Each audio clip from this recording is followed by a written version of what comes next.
Fala, meus amigos concurseiros. Professor Carlinhos, da Maticar Vídeos Matemáticos. Estamos aqui para a segunda aula da playlist Rumo ao Banco do Brasil, o Retorno. Nesta aula, eu continuo a correção da prova de 2021, que ocorreu para agente de tecnologia. Nesta aula, eu estarei corrigindo as questões de probabilidade e estatística. Beleza?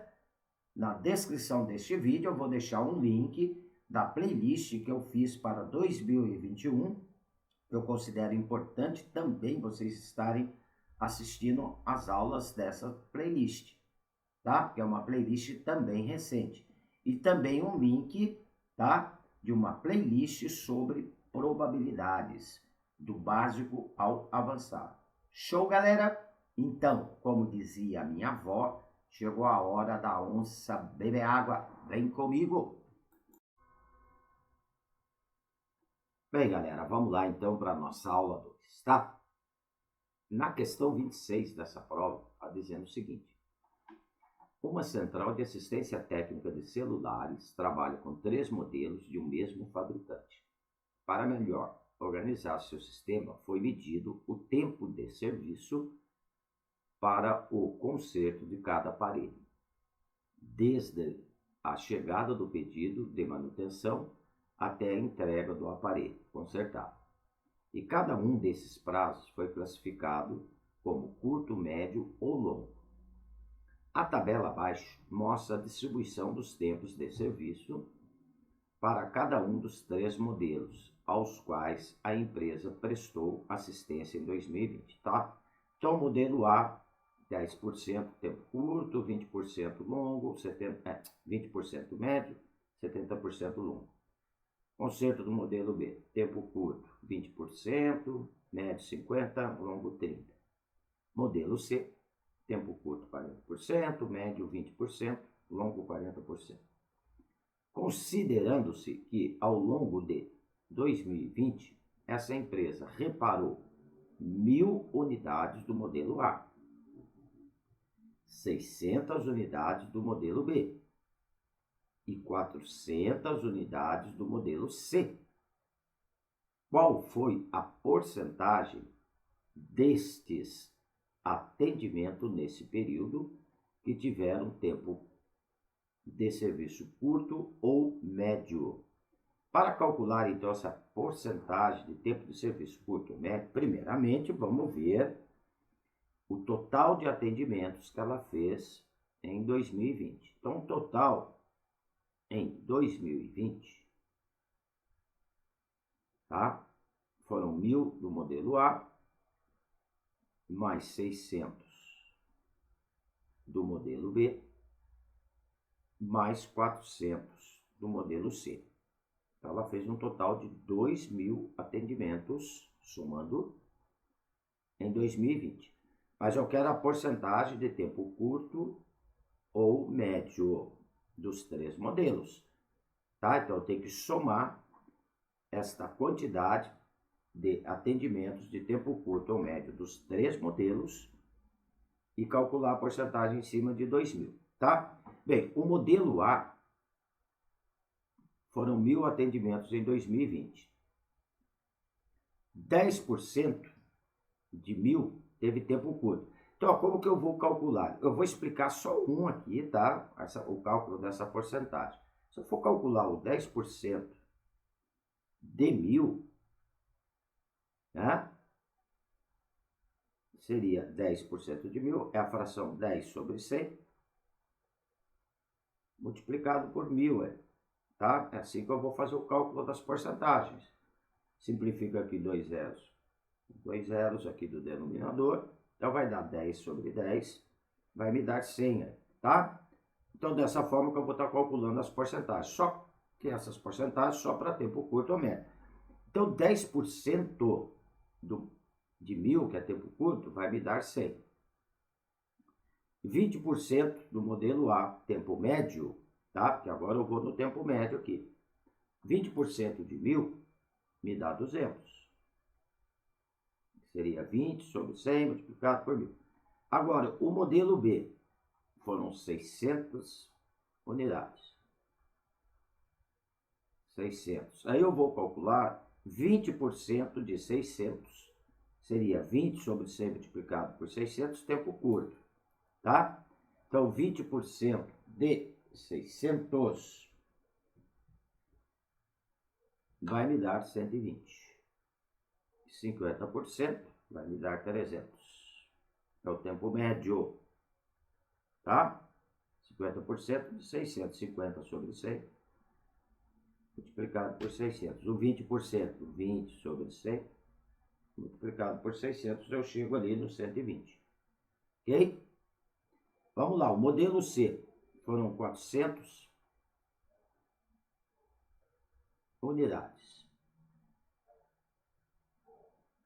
O tempo curto foram 40% de 400. Então, 40 sobre 100 vezes 400, vai dar 160 unidades aqui.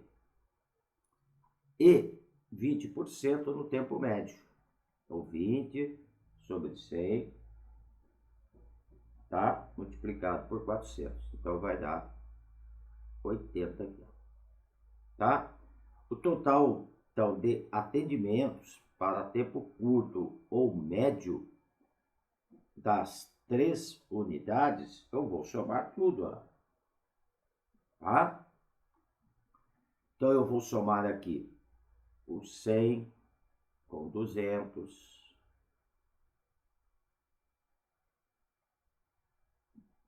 que a palavra ou é união, né? 100, 200, mais 120, mais 300, mais 160,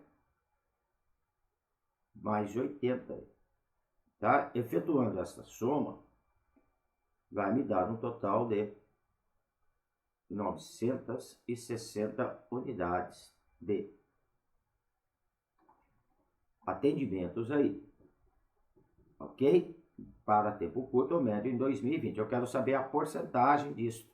Então, para calcular a porcentagem, eu faço 960 sobre 2.000, que foi o total de atendimentos. 960 sobre 2.000, multiplicado por 100, que é para poder ter a porcentagem. Ok? Dividindo 960 por 2.000, vai me dar 0,48, multiplicado por 100. Ao multiplicar por 100, eu desloco duas casas com a vírgula para a direita. Então, vai me dar um total de 48%. Tá? Resposta se encontra, então, aqui na alternativa B de bom, B de bola. Show, galera? Então, um exercício aí envolvendo uma tabela, né, estatística e simplesmente um cálculo de uma porcentagem aí, gente. Tá? E calcular a porcentagem, como eu expliquei ali no início. É bem simplesinho. Tá? Então, um exercício bem tranquilo, que não é um exercício que não pode estar errando. Ok? Vamos lá para a questão 27. Bem, a nossa questão 27, então, estava dizendo o seguinte: um certo sistema anti-incêndio funciona com 3 sensores acoplados de temperatura de maneira a minimizar as chances de mau funcionamento. O alarme desse sistema soa sempre que grandes variações de temperatura são detectadas por pelo menos. Então, o alarme só vai soar pelo menos 2 desses 3 sensores. Então, o alarme só soa quando 2 deles disparam, tá? Detecta aí essa variação de temperatura. Então, tem que ser pelo menos 2. Bem, considerando que a probabilidade de um sensor não reagir, então, olha, probabilidade dele não reagir, tá? Probabilidade dele não reagir é 1/5. Então, a probabilidade dele reagir, que é chamada probabilidade complementar, eu já vou aproveitar e colocá-la aqui, que é o P com uma barrinha em cima. Seria a probabilidade dele reagir, seria 4/5. porque a soma tem que dar igual a 1, né? Tá? Que é a probabilidade complementar. Então, considerando que a probabilidade de um sensor não reagir, então eu estou chamando ela de P, de não reagir, 1/5. Então, a probabilidade dele reagir, 4/5. Qual a probabilidade desse sistema não disparar? Então, eu quero a probabilidade do sistema não disparar o alarme. Ele só dispara o alarme quando pelo menos dois, acusam, tá? Uma variação grande aí de temperatura. Pelo menos dois, aí ele dispara. Mas aqui está pedindo a probabilidade dele não disparar em uma situação de grande variação de temperatura.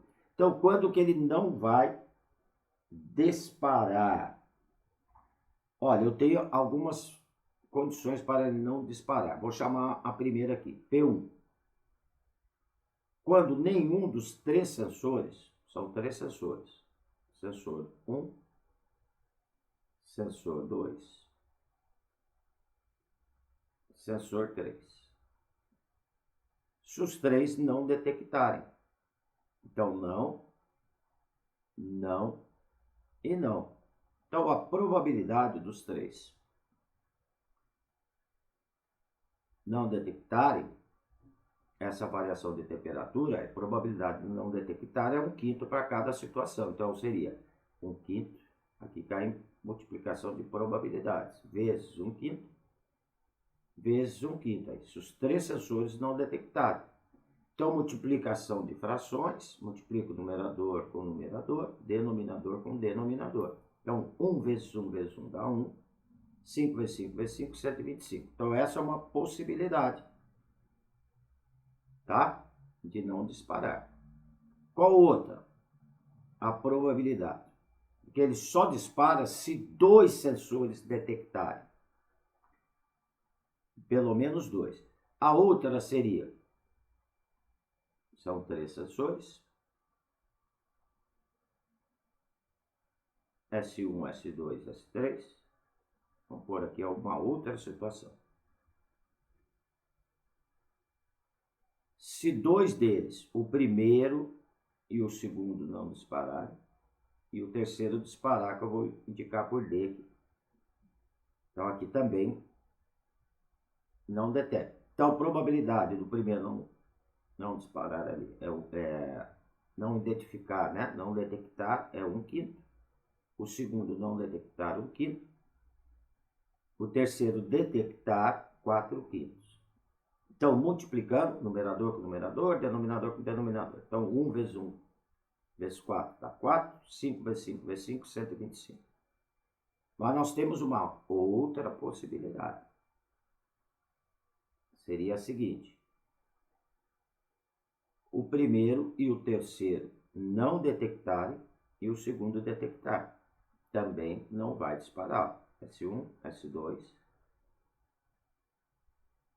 S3. Então, ó, vou até pôr uma outra coisinha. O S1 não detecta, o S2 detecta, o S3 não detecta lá. 2 não está detectando, então ele não vai disparar. Probabilidade de S1 não detectar é 1/5, S2 detectar 4/5, S3 não detectar 1/5, multiplicando então vai dar 4 sobre 25. Essa também é uma outra possibilidade, tá? Bem, temos mais ainda. O que poderia acontecer de não detectar? Vou pôr aqui P4. Aqui S1, S2, S3. Se o primeiro detectar e os dois últimos não detectarem, né?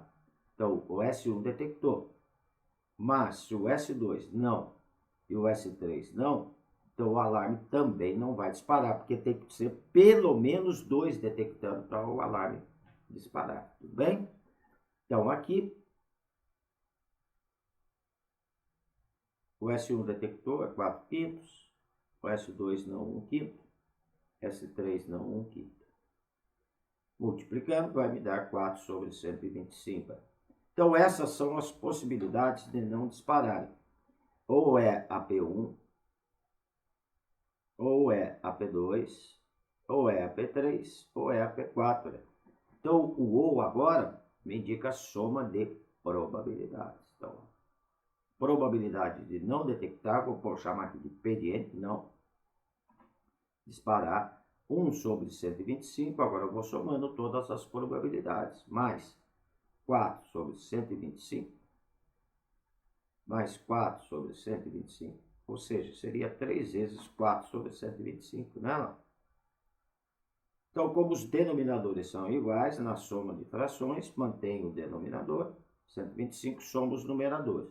1 mais 4 mais 4 mais 4 vai dar 13 sobre 125. Então, essa é a probabilidade do sistema não disparar o alarme. Resposta alternativa D, de dado, tá? Então, foi um exercício aí envolvendo probabilidade. Envolveu tanto multiplicação de probabilidades, como depois a união, né, a soma de probabilidades, ok? Gente, aí no meu canal, tá, tem uma playlist completíssima sobre probabilidades, começando do básico ao avançado, também sobre análise combinatória, começando do básico ao avançado.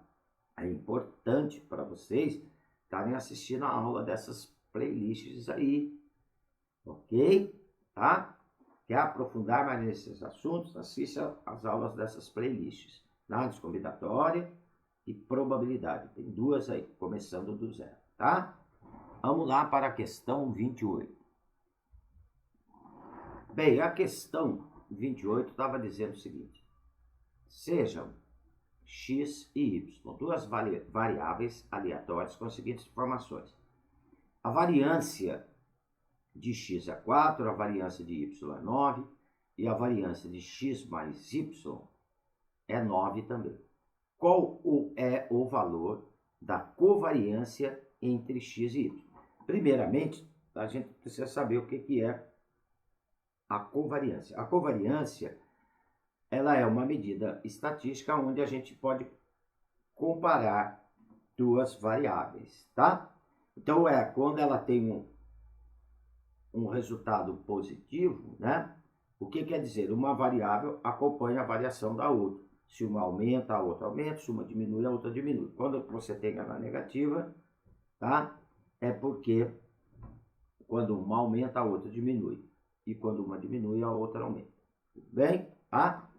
Então, olha, nesta questão era uma questão bem simples, mas você teria que conhecer esta fórmula aqui sobre a variância da soma de duas variáveis. A variância de x mais y, eu teria que ter o conhecimento dessa fórmula aqui, ó. Tá? Variância de x mais y é igual a variância de x, uma questão bem tranquilinha, mais a variância de y,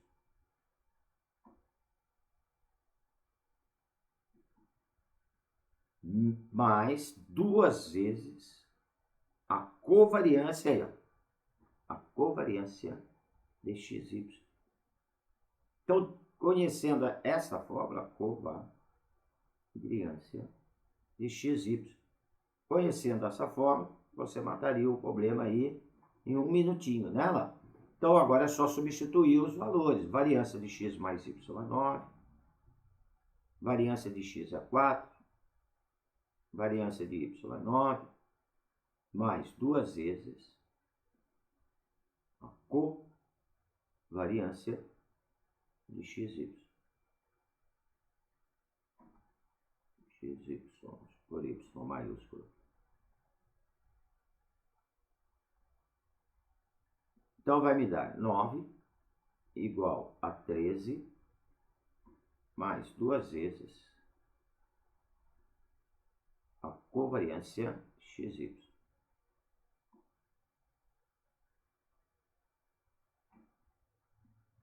O 13 está somando, vai passar para a esquerda da igualdade, subtraindo 9, então 9 menos 13 vai dar menos 4. menos 4 igual a 2 vezes a covariância de xy. O 2 está multiplicando, passa dividido menos 4.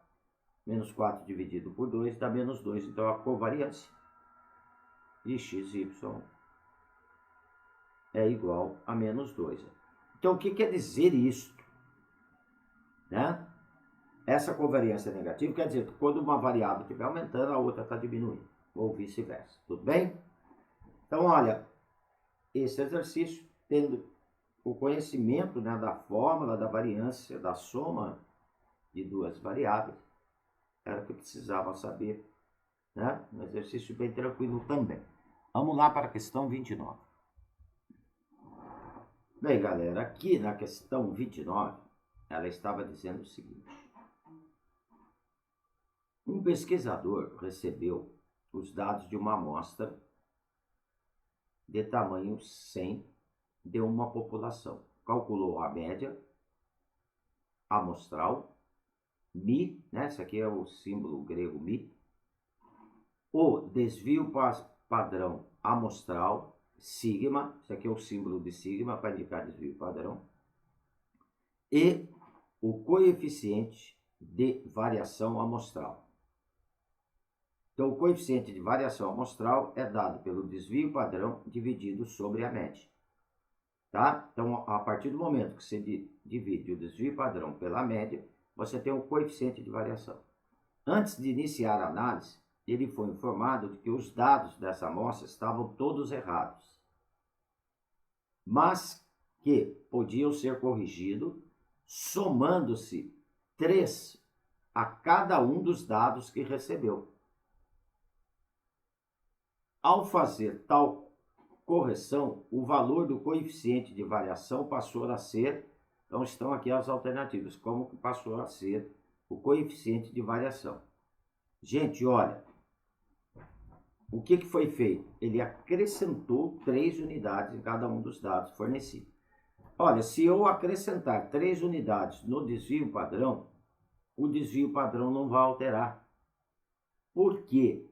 Nela, o desvio padrão, que é indicado ali por sigma, tá?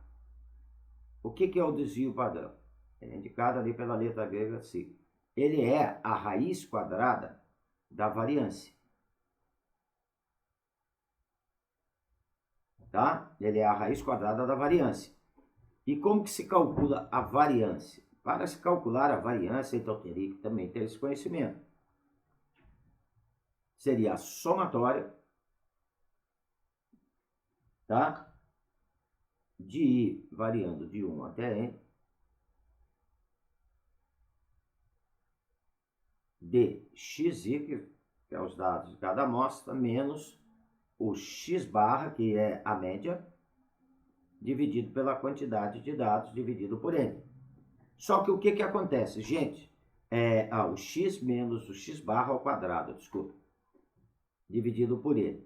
A partir do momento que eu acrescento 3 em cada unidade, não vai alterar, olha. Porque se eu acrescentar 3 unidades no xi, então xi mais 3, olha bem. Menos, eu vou acrescentar 3 unidades também lá na média. Eu vou acrescentar 3 unidades em cada uma dos dados fornecidos.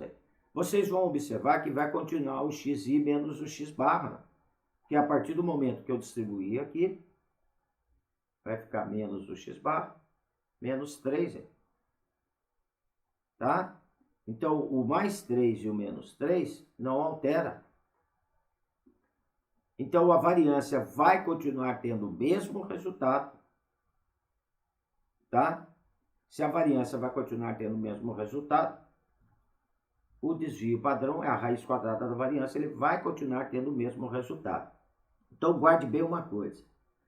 Ao acrescentar, né, o mesmo valor ou subtrair o mesmo valor, a variância ao desvio padrão, ao desvio médio, você não altera o resultado desses dados. Tudo bem? Agora, se for na média, vamos supor aqui, eu tivesse esses 3 dados aqui. 1, mais 2, mais 3. Eu vou calcular essa média, só para explicar mais uma coisinha para vocês. Então, eu já sei que o desvio padrão não vai ser alterado. Tá? 1 mais 2 mais 3 dividido por 3. Então, eu vou somar, vai dar 6 dividido por 3, a média vai dar 2. Se eu acrescentar 3 unidades em cada um dos dados, olha, eu vou somar mais 3 no 1, vou somar mais 3 no 2 e vou somar mais 3 no 3. Vamos ver o que vai acontecer com a nova média. Olha lá. Então, vai me dar 4